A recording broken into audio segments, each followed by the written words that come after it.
pressure. Come on with it. Rise and shine. It's your time. Now's the time to shine. Uplift, educate, motivate. Let's talk about life and faith, ministry, and so much more. Rise and shine with Lady C. It's the Rise and Shine Talk Show with Lady C, where we uplift, educate, and motivate. Let's talk about life and faith, ministry, and so much more. Conversations from a pastor's wife perspective. I am Lady C, your host. Family, be sure to follow and share Rise and Shine with Lady C on Facebook and Instagram. Also visit ChariceCrump.com for all things Rise and Shine. Family, today we are graced with two extraordinary trailblazers whose influence is felt both locally and across the nation. Their visionary leadership has sparked movements, built institutions, and reshaped the social narrative for generations to come. This dynamic power couple has created a legacy rooted in innovation, empowerment, and unwavering commitment to our communities. Family, family, family, it is my honor to welcome Dr. John Gregory, CEO and President, and Dr. Pamela Gregory, Chief Financial Officer, founders of the National Center for Urban Solutions. Welcome to Rise and Shine. Thank you so much. Thank you. Honored to be here. Yes, it is a blessing to have a conversation with you on today. Dr. John and Dr. Pamela, I want to begin by thanking you for your commitment to our communities. Your initiatives are transforming lives and solving the needs of underrepresented communities. So I want to begin. What were you and Dr. Pamela's experiences and inspiration that led to the idea and creation of the National Center for Urban Solutions? Great question. What I would say, we are a couple doing this work together. And it's interesting because John, he is a visionary, but you can have a vision, but you need somebody who's going to execute the vision. Yes. And so I think that's where we really kind of play off of each other very well in terms of the work that we're doing. So, John, I'm going to let you answer that question as the visionary. Well, I think that being in a corporate position, I was on a couple of committee and boards, and I would go to meetings, and everywhere I went, all they ever talked about was the problem. And I said, hey, does anybody ever talk about solutions? And I began to pray, and what I realized is that poverty is big business, and people make a lot of money off of poverty. And it didn't seem to me is that the urban community was changing. And I was thinking with all the millions of dollars that come into the urban community, we can't get better. So I prayed, I asked God to use me, and one day God spoke to me and said, people need education and employment. And that really would be the solution. So being in a community that was drug infested, we implemented a work program to get women off of public assistance. In less than 1 year, the community went from 80% dropped in crime and become a thriving community where women were getting off of public assistance and the criminal activities all reduced, and people then became coming to us to get employment. So really it started out as an employment project, and then it just kept evolving. That is powerful.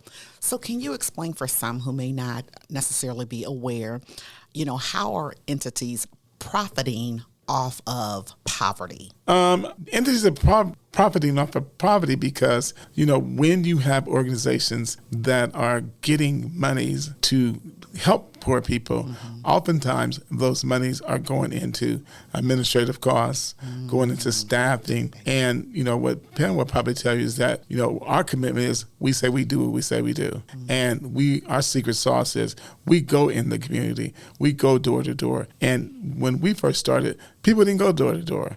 They didn't didn't knock on people's door and have a conversation with them. And so you got people sitting in positions and making nice money. When Elon Musk came in, there was an organization that had gotten $470 million. And he was asking, and what are you doing with $470 million? People had nice salaries, the staff had nice salaries, but they showed little evidence of improvement. We started a charter school now almost 16, 17 years ago. And it was really interesting how that came about.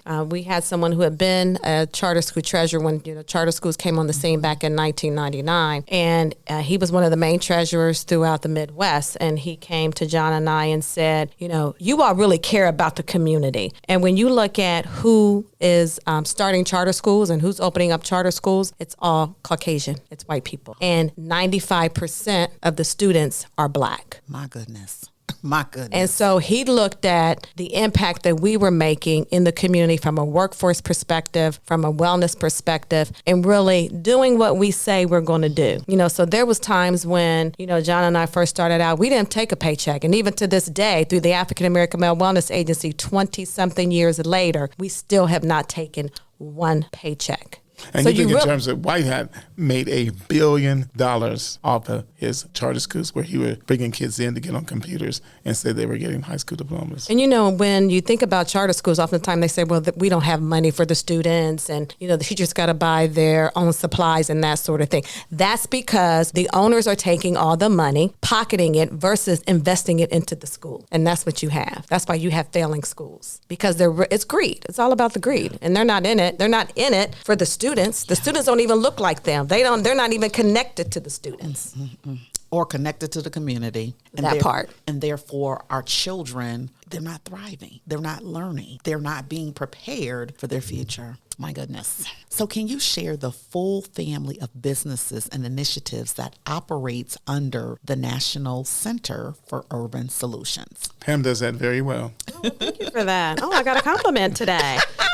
You get a compliment every day. I don't know about that.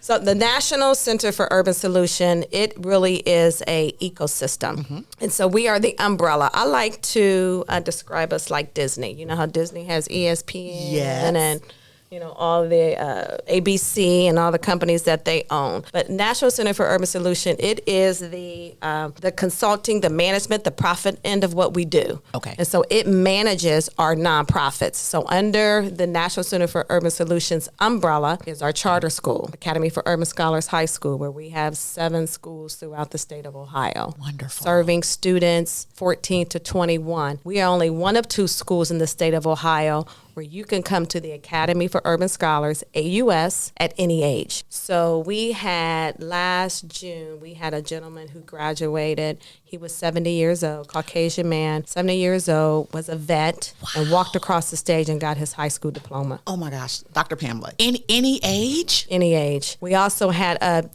three generations. We had a son, he graduated, he was 21. The mom, I think, was 45, and the grandmother was 60. I think she was like 62, 63. So imagine, I'm welling up just kind of thinking about the impact, the change, So when you think about giving people hope, that's really what we're here to do. So that's the school, that's the high school, and individuals are getting a high school diploma, not a GED. Okay. This is a high school diploma. And we've continued to get exceeds and meets on our grade card, which I'm really thrilled about. Yes. And so that's the education side from the high school diploma. Then we have the African American Male Wellness Agency, which we have now expanded into 21 different cities across the country. That website is aawellness.org, and that's where we really focus on health and wellness for all. And so we know that our tagline is we take the clinic to the community, and it's the most fun you'll ever have at a doctor's appointment. So individuals come, they get their free health screenings, they understand what their numbers are, and then we're able to connect them to continuum of care. So we're really making a huge impact in the health and wellness arena. About 10 years ago, then we started NCUS Tech, which that's our career college. A career college. It's a career college. Come on through. Y'all are doing it. Yes. I love it. Yes. So I'm really excited about the work that we're doing there. It's nationally accredited. It is so a we nationally have the same accreditation as Columbus State. Yeah, it is a nationally accredited career college where we focus on the trades. We know a traditional college might not be for everyone. That's right. And so we really believe that the trades are important. We know that's where a lot of the new jobs are. Yes. With all the retiring that's happening with people, whether it's, construction or electrical work, whatever it is. And so we're really proud that we're able to, and the schools are located in the community. So when you think about access, where the community has access, where they don't have to get on a bus and drive all around 270 and it takes them an hour to get to the career school. So we're really proud about that. And then the other organization under our corporation is APDS. Okay. And that's where we serve our behavioral health. And so that partnership and the work that we're doing there, again, the climate that we live in is very volatile, where, the increase of, suicide in the Black community is growing. And domestic violence. So we're really addressing the community, really holistic when you look at the entire ecosystem. Oh, my goodness. And I think I want to add, too, is that like under our wellness program, we do a fatherhood initiative where we are trying to connect fathers with their children, because what we know is that when children are engaged with their fathers, girls are less likely to get pregnant, boys are less likely to go to jail, and kids are more likely to graduate from high school. But in Franklin County, 76% of the children are not kindergarten ready. Then we have our Real Men, Real Talk, which is our mental wellness piece. Black boys between the ages of 14 and 24 have the highest incidence of suicide. And Black men at the age of 40 have the highest incidence of opioid overdose. We know all these are directly correlated and related to mental wellness. So we do other programs like You Got This, where we're focusing on teaching people how to use technology as it relates to monitoring their diabetes control. We do an opioid awareness program where we're in the community, working with churches and barbershops and teaching people how to use Narcan and to identify an individual who may be be on a substance abuse. So we are really trying to make sure that we're taking the information to the community. And in our tech, we have workforce where if you come to us and you need a job, we can get you a credential in, and these are certified credentials. So right now, we're in partnership with Google, where we're getting individuals a fiber optic certification that with these data centers are coming up, and they need people to work there. And these people have got jobs making $25 to $30 an hour. Yes. So they won't even need a college degree because they're making as much as a person who's graduating with a bachelor's degree. Or we have a STNA program where we're going to start giving having a nursing program. Or we have an advanced manufacturing and construction. So you can come to us, and even if you came to us Have and an you AI, because Yeah. AI is We early have- on. So we offer AI certifications. Yeah, all your listeners could go to our website. And most things, because they're scholarship, oftentimes there's no cost or limited, very little cost, I should say. But you can go to our website now and join our NCUS Tech website and join on and to get a Google AI certification. Oh, free. my goodness. Okay, so y'all are telling me and the listeners, if I'm ready to pivot, do something different, I don't have to take out no loans. You do not. And once you finish your certification, because we partner with employers, we're able to place you right into employment. My Lord. And we call that the new collar worker. You have the Yes. white collar and you have the blue collar, but Yes. we've coined it for it's the new collar worker. That's love where how the jobs are shifting in tech, in AI, and fiber optics. And so we do a lot of retooling and reskilling. That is awesome. And it's so needed. It's so needed because the industries have shifted. And nowadays, to your points, you do not have to have a college degree. You don't have to go into debt. No debt. You can get a certification and then be placed in employment. That is powerful. Okay, y'all have to tell, where can we sign up? For our career tech, that's Yes. NCUS Tech, that's TEC.org. And for the high school, it's AUSOhio.com, I believe, but AUS Ohio. You guys are And for the African American Male Wellness Agency, which you can find us in 23 different cities. I'm starting to lose track. There's so many. That's AAWellness.org. That is awesome. Yes, you all are expanding. I thought this was just specifically to Central Ohio. And I Oh, went to no, the not at all. website. I said, oh my goodness. I think I saw something in Houston. Yes. Houston, Wonderful. Dallas, Charlotte, Oklahoma. Come on, John, help me out here. Atlanta. Philly. So as you can see, we just don't talk about change. We build systems that change lives. Yes. So like in Philly, we do a project for non-custodial parents. If you haven't paid your child support, you can come to us. We will get you trained, get you placed in employment, and then you avoid jail. Oh my goodness. Non-custodial parents, right? Is that the? Yes. Yeah, working with non-custodial parents.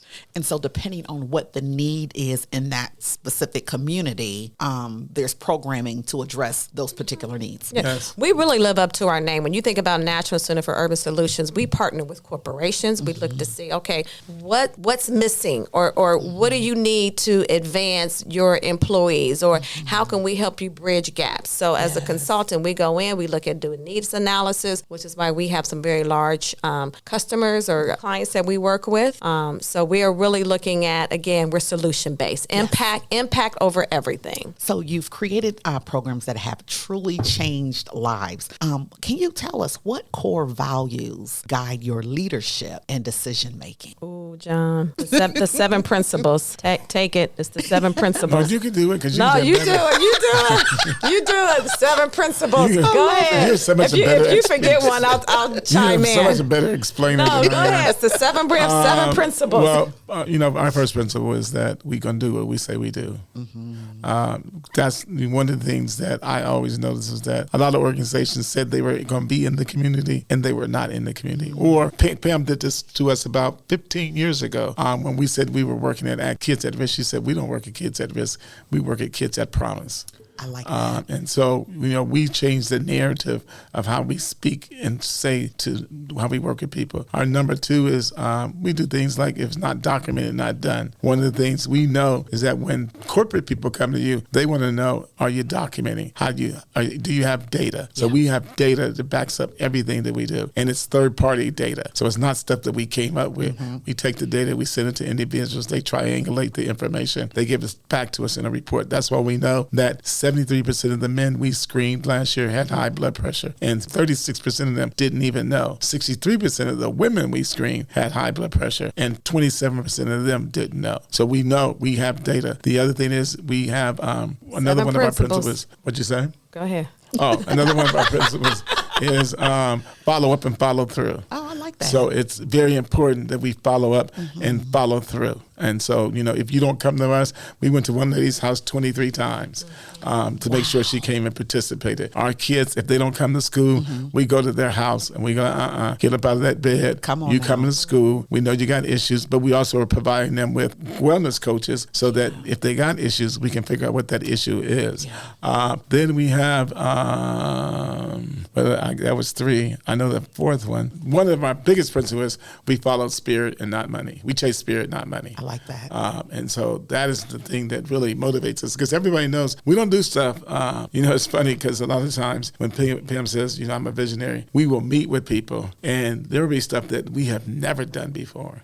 And I'll go like, okay, I think we can do that. And, Pam will be like, well, how are we going to do that? I'm like, okay, And let me then- go to the lab. No, but what's funny is that she will come back and say, okay, here it is. And so most of the stuff we have done we have done it purely off of faith. There are a lot we were property management over a multi-million-dollar complex across the country, different complexes. Neither of us had ever had any experience managing property, but we were able to do it. Learned how to do Section 8 vouchers, tax credits, all that kind of stuff. Charter schools, we didn't know anything about charter schools. We how are to truly do it. social entrepreneurs. And so we just do it, and we figure it out. Yes. But the thing that I think that also is our core value is that we, as a Black organization, because NCUS is a for-profit organization, we operate out of excellence, and we let everybody know is that we do not we do business with the next phase. We like even with D&I, we were not impacted by D&I at all, and that's because when we go to white organizations, we say to them, don't hire us because we're Black, hire us because we we're didn't good. change anything because of DA. We just kept doing the work. Yeah. And so, our clients are Eli Lilly, the Ohio State University. When you go down to 315 and you look over to the side, you see the James Cancer Hospital or you see the Wexford Medical Center. So, years a couple of years ago, they came to us and they were going to build a $1.9 billion hospital and a $1.2 billion hospital. They said, we need the community to get involved. And so they hired us. We didn't have any experience doing it, but we told them we could do it. But we were able to get over $250 million of this construction project to go to Black contractors and female contractors. And so, again, we go to God, because here's the thing is, what we understand is, and if you really believe the scriptures, the scripture says is that it is God's desire that you rise to the levels of kings and priests. And then if you go, he said it's easier for a rich man, it's easier for a camel to go through the eye of a needle than it is for a rich man to enter the kingdom of God. But if you go past it and you read the scriptures, what he says is that a man who leaves and follows Christ and does his work, he will be blessed 100-fold in this life and in 100-fold in the life to come. So if you follow God, God will make sure that you will be blessed. And the whole idea that you have to struggle through and beg and plea and all that we don't believe that. We believe. I was, when you was praying, I was laughing. I was like, I'm gonna tell her, don't pray that prayer, because we have the Jabez prayer in our wall, and I keep wondering, like, when we're gonna take that Jabez prayer down, because our territory has expanded. Yes, he has. This is so powerful. This is you both are so inspiring. You really are, and just what you're doing in the community and transforming lives. And y'all right here in Central Ohio. Right in Central Ohio. My goodness. Right in Central Ohio. So together you have lifted tens of thousands of individuals off government assistance into self-sufficiency, founded charter schools, technical education centers, as well as a national wellness agency aimed at reducing health disparities faced by African American men and women. So what's the heart behind the African American Wellness Agency and Uplift Her? Well, we were doing workforce projects, and we were trying to figure out why Black men were having such a difficulty going to work and staying there. And so we got a grant to do a little pilot project, so that we got over 100 young men from 18 to 30 a job. And but part of them picking up their paycheck, they had to get a biometric screening. And we did this in partnership with Riverside Hospital. And afterwards, the nurses from Chi Eta Phi came to me and said, JG, these men are sick, and they had high blood pressure, glucose, and diabetes, and high blood pressure. And what we learned from that is that Black men, their first time that they will see a doctor is when they go to the emergency room. So somebody asked, they said, well, what are we going to do? And I was like, I don't know. So I called Pam up and I said, Pam, what do white people do? I said, they have Susan Coleman, they have kidney, they walk for dogs, cat. I was like, we're gonna do a Black men's, and actually we didn't call it wellness, we called it health walk at first. And we did our first 5-mile walk, because I didn't know it was a 5K. I just knew it was a 5. They were walking 5 something. And I called the Kappas up and said the Q's is coming, the Alphas is coming. Called the Apostolics up and said, the Baptists are coming. And I hadn't really called anybody. And we had about 700 men show up. Oh my goodness. And afterwards, the men said, we got to do this again. And after 3 years, somebody came and said, y'all should do screenings. And so we started doing screenings. And then women used to come, and they used to say, I want to get screened. But the truth of the matter is, it was, and we made a commitment to make this about Black men. Yes. And women came, they kept coming and saying, well, we want to get screened, we want to get screened. So one year we tried to do an all-week event, and that didn't work. But we decided that on a Thursday, what we could do is the men could honor their women. And we said, why don't we do an event and call it Uplift Her, and have the men bring their wives or their significant others and get screened. And so we did it one year, and then from that, Pam just took the whole concept idea of it and ran away with it. And what I thought we was just going to do 1 year, we're now in our 6th year of doing Uplift Her, and it has really become a phenomenal event. Like this year, they're having Megan Good, Kim Blackwell is the honorary chair. They're having it at the convention center.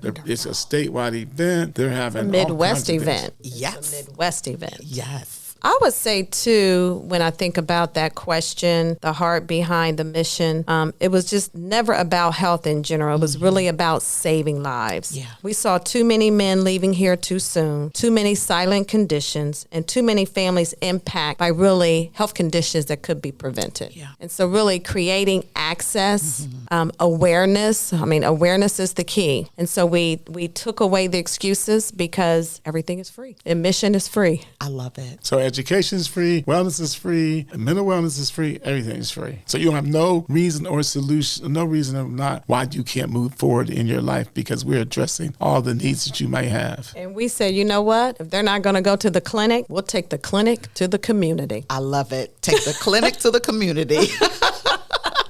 Oh my goodness, I love it. Why must we take responsibility and prioritize our health? You know, I think the answer is very simple. So we can live longer. You know, when we think about the average age of a Black man is 60 compared to a Caucasian man, which is almost 70. 10-year difference. 10-year difference. When you think about your children or your grandchildren not having a grandfather or a you know, there's so much history and legacy. You know, I even think about, I never knew my grandmother, but just think about what she could have shared with me in terms of her journey and her history and, you know, building that, you know. And so for me, it's so we can live longer and we can celebrate life with our kids, with our grandkids. Yes. And really choosing us, especially from a woman's perspective with Uplift Her. Our theme this year is very simple. Choose you. That's good. Choose you. So on Wednesday, June 24th, Columbus, Ohio, at the Greater Convention Center from 2 p.m. to 7 p.m., we want women to choose them. We're expecting over 5,000 women. That's awesome. Megan Good will be there for a fireside chat. We have so much packed into this day. We have a law firm who'll be on site issuing POAs, power of attorneys. How many Black people needs POAs? Dr. Pamela, you talking real good right about now. How many people need a will? So we're giving access. How many people, you can meet a pharmacist. You can sit down with the pharmacist and break down your medicine with them. We've got Black Girl vitamins coming. Oh, okay. We have a runway fashion show. And really what I like most, we have a youth pavilion for young girls ages 12 to 17. So they can learn about their health early. So they can talk about their period or menstrual cycle and not feel taboo, you know? That's good. And how to take care of your hygiene. You know, so it's those conversations. We have a senior area for senior citizens. Really? We got a whole big disco party planned for them. I love it. So it's going to be phenomenal. Yes. And again, the admission is free. Yes. And I think that's really one of the things that's really interesting. What the church negates is how things have changed. So, you know, seniors, sanctified seniors, Come on. are eating gummies. And they're eating gummies because their doctors are telling them, do not take those other opiate addictive terms. But, you know, we have been made to feel guilty because it's marijuana. But marijuana is being used in, opiates are being used in Alzheimer treatment. And so we don't even have a discussion about that in the church. And so you got seniors who are secretively, I work with our seniors, they're telling me, oh, Brother John, I got a marijuana plant at my house on my back porch. And I use it because it's good for my glaucoma. And I'm like, does your pastor know? They're like, no, I ain't going to church and telling them people that.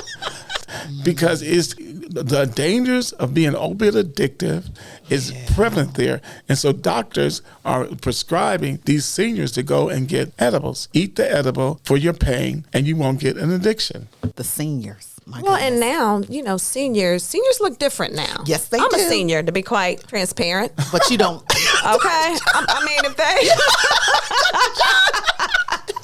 Let me say you don't. I went to the doctor today, and you know what my doctor said to me? She said, because she looked at my chart, she was like, you got a milestone birthday. I said, yeah, I got a milestone birthday coming up. She said, well, you are representing what Uplift Her should look like, because you don't look like no milestone birthday. Yes. But yeah, so seniors look different now when I was growing up. And I So just I'll had leave a it at milestone that. birthday. The seniors, they fly now. Okay. Yeah, we sure are. You talking about Looking 55 good. and over? What? Oh my goodness, I love it.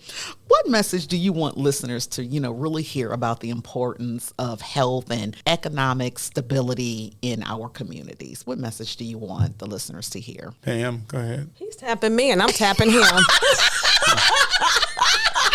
I love it. You go first. Here's what I think. And I said that somebody called and said a couple of days ago, if Donald Trump came to town, would you be willing to sit in a round table with him? And I said, yes. I said, and I would say to him, you know, you want to make America great again. can you help us make Black America great? And for me, We gotta help I ourselves. think but go ahead. that the issues, what we're trying to do with the National Center for Urban Solutions is to say, you know what, we have the power, the intelligence, the ability to solve our own community issues. And we can do that. But we got to address the issues. We got to come to do it and do it collectively. So when we do Black Men's Wellness Day or Uplift Her, we bring the entire community. We bring churches together. We bring hospital systems together. It's not about I'm Baptist, I'm Apostolic, I'm Methodist. It's we're all Black and we're trying to send the same message that if we join, collect together, because we have the resources, we have the intelligence, we have the power, and we all, no matter who you are, we all believe in God. And with the power of God, we should be able to make a difference among education amongst our children. Why are we, people were mad when they said, well, they're going to do away with the ability that you're gonna have to set aside. I was like, okay, send all the Black kids to HBCUs so they can get a great education in HBCUs. When you go down south, they love the fact that they're graduates of HBCU colleges. Pride. HBCUs have created phenomenal individuals. So to me, what I'm trying to say is that, you know what, we can do this ourselves, but we got to be more organized. We got to believe that we can do it, and we got to create an infrastructure in our communities so that we know how to navigate and get education, get employed. Like AI is coming, and Black people ain't talking about AI. AI is here. I was thinking the same thing. It's here. It's here. It's here. And you go to Black people, they don't realize you work at Chase, in 5 years, 75% of the jobs at Chase are going to be gone. And they're going to be replaced by AI. And did you get trained? And you can't even go work at Wendy's. Wendy's already has AI taking your orders. I went there the other day and I said, Lord, the AI people are taking my order. So Yes. Black people need to get understanding this, like we always do, find ourselves trying to play catch up. And so what Pam and I have decided is that we're not going to play catch up. We're going to be ahead of the game. And if anybody wants to change a life and wants to get better, hey, we're providing you that information now. That's good. Yeah, I would add that we need the community to know that your health cannot wait. That's good. Yes. Your health cannot wait. Too many of us feel fine until we're not. Too many of our loved ones are gone when it could have been prevented, but because it wasn't detected, they're gone too soon. So the message, and when you think about health, I don't just mean your physical health, Right. your mental health, That's right. your educational health, Yes. your marital health. Yes. Amen. So I would just leave and put a pin in, your health cannot wait. That's good. That's a message. You know what's funny is that this morning I woke up and I was doing something. I said, now I don't know what old people, my daughter and I actually was talking yesterday too. I said, now the one thing I'm going to say is that when you turn 70, you realize that you are getting older. I said, but there is no way in the world that I could come home and sit. I said, because I would truly die. I said, old people got to keep moving. Come on. Because if they don't keep moving, they're going to melt away. And she said, Daddy, that's what I keep trying to say, is that people got to be moving. Because every time I'm moving and going to the gym, I feel so much better. That's what Crimson said. So we were having this conversation. I said, the power of moving. Because she was just, even her, she's like, oh, I feel so much better in the gym. I was like, I realized that, hey, you move, you feel better. When you don't move, you get depressed. And the body's designed to move. That's right. Yeah. That's right. We got to move. So, Dr. Pamela and Dr. John, what encouragement would you offer to someone who feels called to make a difference, but they don't know where to start? Just start. That's good. Just start. Do it. We oftentimes hear the phrase, do it scared. Yes. Yep. Just start. Somebody start. was in my office today and he is looking to start a golf, I guess you could say, league for kids that are in middle school. So he has the passion and he's like, I don't know, how do I get started? What do I do? What do I do? Yeah. Just start. Just start. You'll figure it out as you go. And that's what we've done the last 25 years. We have figured it out. We didn't have anyone teaching us how to open up a charter school, showing us the ropes. It was funny. John, you oftentimes told a story when it was time to get our first payment for the charter schools. I was like, well, where do we even go? I had to dig deep. Wow. I had to dig deep and figure it out. And now with AI and the tools and the resource, you put that thing in chat or Claude or Gemini, whichever one you right. want to use, and it will help you get started. It sure will. It sure will. It sure will. I would say is that, what did God say to Moses? Use the rod in your He hand. said, what is that in your hand? He said, a rod. So what I would say to people Even is Dorothy, click your heels. that, So I would say to people, Yeah. what is that in your spirit? Yeah. Just do it. That's good. That's what Michael Jordan was like. Just do it. Just do it. Here's the thing that Pam and Don't make mistakes, I but stole that's this. okay. I stole this from Pam. She always says this. What we have learned, they don't know no more than we do. People don't. People really are not that smart. I'm gonna tell you, people are not. So Y'all, this is a master class on today. This is a master class. she always says they don't know more, and she'll tell me like, "Oh, John, you really smart. You go ahead and tell them." And I'll be like, "I don't even know what I'm talking about." It sound good. She said, "But it sounds And then good." I'll go back and figure it out. I love it. I love it. I love it. Y'all are dropping gems And and that's knowledge. that is actually the truth. Everything we have done and set out done, we have never actually had the framework or blueprint. We've had to. When we started doing the OSU construction, we didn't know nothing about construction. We didn't know nothing about bids and all that kind of stuff and blueprints and set asides. We was making that stuff up as we was going. But I think the difference too, when you're passionate about something, it drives you. Yeah. You know, we work 24/7, but you know, some days it feels like works, but oftentimes it doesn't. You know, and even my kids used to say, all y'all do is talk about work, weight, and wealth. I'm like, well, what else is there to talk about? But I know they thanking God for that conversation now. Because one is a FAMU grad and he doesn't have any debt, and one's a TSU and Georgetown grad and she ain't got no debt. So yeah. Oh my goodness. Well, the thing is, it's so funny. This is interesting. You would like this. So years ago, I used to always be on my cell phone. Yes, sir. Because I discovered very early, like the cell phone was a little laptop. And Pam used to be like, get off that cell phone. You don't need to be on that phone. Put that thing down. Why are Okay, you this using is 20 that? years ago.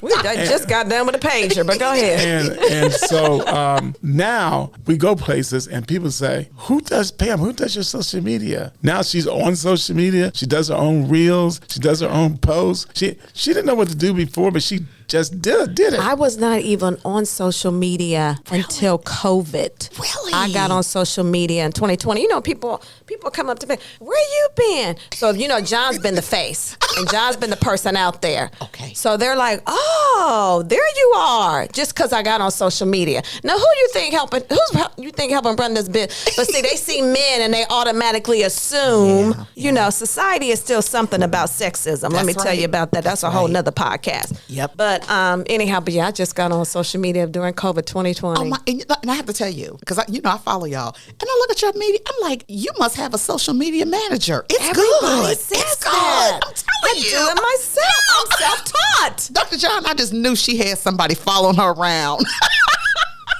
and the good. reels and the videos, she does Yes. those herself. Really? Okay. do. Okay. Now, you know what? Y'all going to be offering a class I for do. social media and But it goes back to when you're passionate about something. Yes. You can tell the story. That's right. That's She's what it just goes smart back like to. that, though, really. Yeah, that is awesome. yeah. Oh my goodness. So, Dr. John, Dr. Pamela, how can we, as faith leaders, the clergy, pastors, apostles, or who? Now, y'all know I'm going somewhere. How can we support? How can we engage? How can we tap in? Because sometimes I feel in the body of Christ, sometimes we just may not be aware of the wonderful resources and the positive things that are going on right in our community outside the church walls. So the question is, what?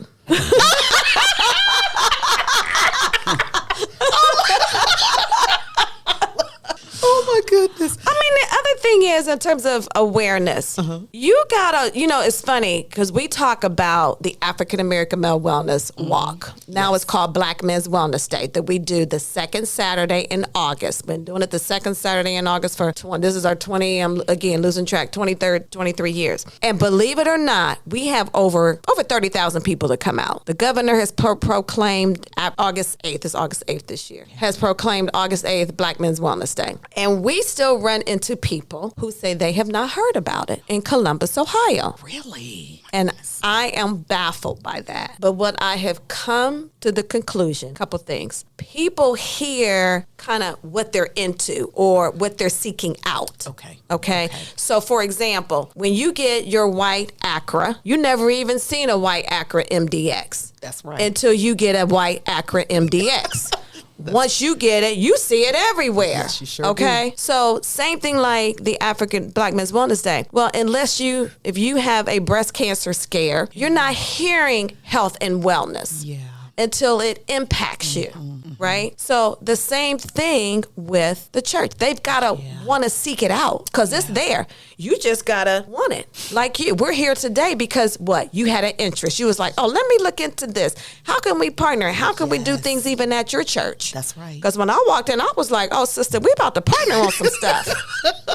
Amen. Right. Well, Exactly. You know, for me, I think the black church is very Eurocentric in how it operates. And it operates from a whole thought process to how white men set up churches, the places for obedience and submission. And we kind of ran away with that. And so our pastors and things, for me, as a black man, I run into so many egos. And the inability to understand. Is it a men thing or is it a black man thing or is it just a man? It's a man thing, but it's really a black man thing in the church because pastors really feel like they got a certain degree of respect because they're anointed of God and God called them to do this. Well, they never think in terms of God called you. He didn't call you to be the counselor. He didn't call you to be the financer, all of it. He called you to have, there's supposed to be offices and partnerships. And I talked to so many ministers. So it's up to the ministers then to reach out? I talked to so many ministers who, we are a resource center. And we're telling the ministers, you could partner with us and we could be your resource center. Yeah. No, I want to go do my own resource center. I want to build this. I'm like, there's a group in Westerville called Westerville Area Resource Ministry. I know exactly what we you're talking about. We started that. What? We gave them the name and everything. We helped them build that agency. Get out of here. Yes. So, they hired, we went in and showed them how to do stuff, what have you. I'm saying to them,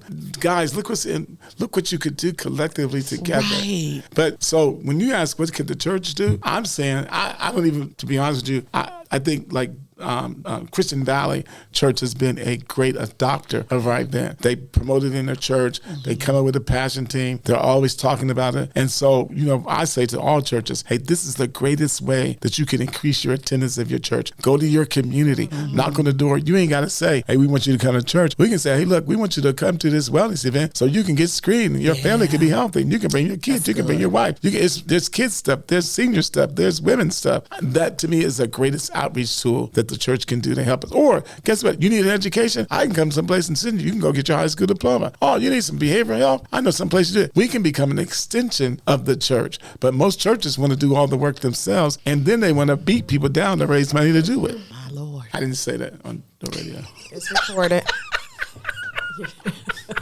I hope this is in UK. They're coming for you. Ooh, but you know what? It's the truth anyhow, It's the truth. It's the truth. And we need each other. No one ministry, no one individual can do it all.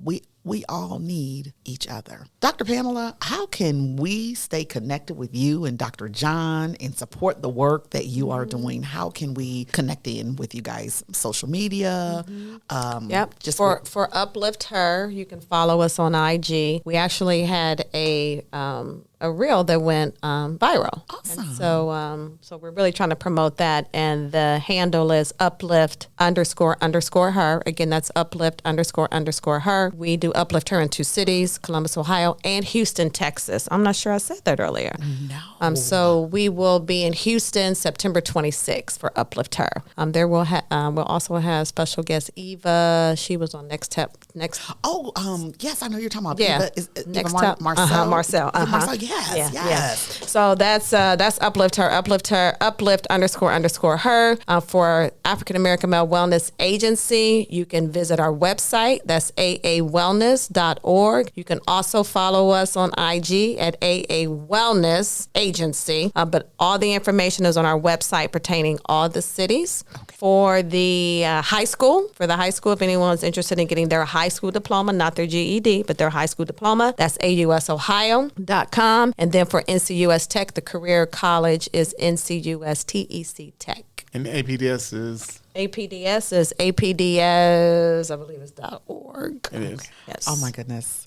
Dr. John, Dr. Pamela, what final words of encouragement would you like to share? I think for me, aging is an interesting thing as you age. And this week I went back to my high school, Linda McKinley. I graduated from Linda McKinley and spoke to the girls and really had a kind of aha moment, because I used to sit in the chairs where I'm talking to the girls, and now I'm on the stage, giving them some advice. But I think for me, you're never too young to follow your dream, whatever it might be. I mean, too old. You're never too old to follow your dream, whatever it might be. And above all things, your health is most important. Yeah.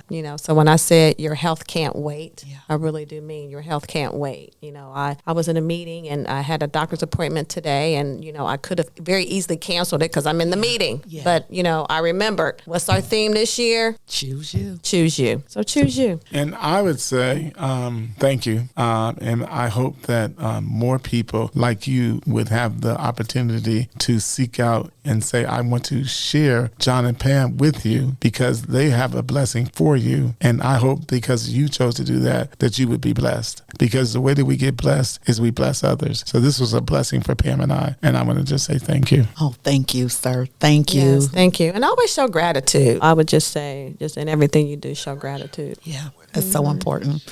Again, thank you, Dr. John. Thank you, Dr. Pamela Gregory, for joining me today. Can I just be JG? Oh, yeah. Yes, sir. Oh, my goodness. May God continue to bless you and keep you as you serve, educate, and advocate for our communities with excellence and purpose. Thank you for the work that you do in our community. Thank you for being unapologetic in uplifting our people. And we appreciate you, and we thank God for you both. Family, let's support, let's connect, let's engage so that we can collectively solve the needs of our community. They are uplifting our community, and we honor them, support them. When you see them out and about, speak, say hello, show them some love, honor them. And so we're just so grateful for them on today. Family, be encouraged. Thank you for joining me on the Rise and Shine Talk Show with Lady C. Remember, if God be for you, who can be against you? Now, let's rise and shine.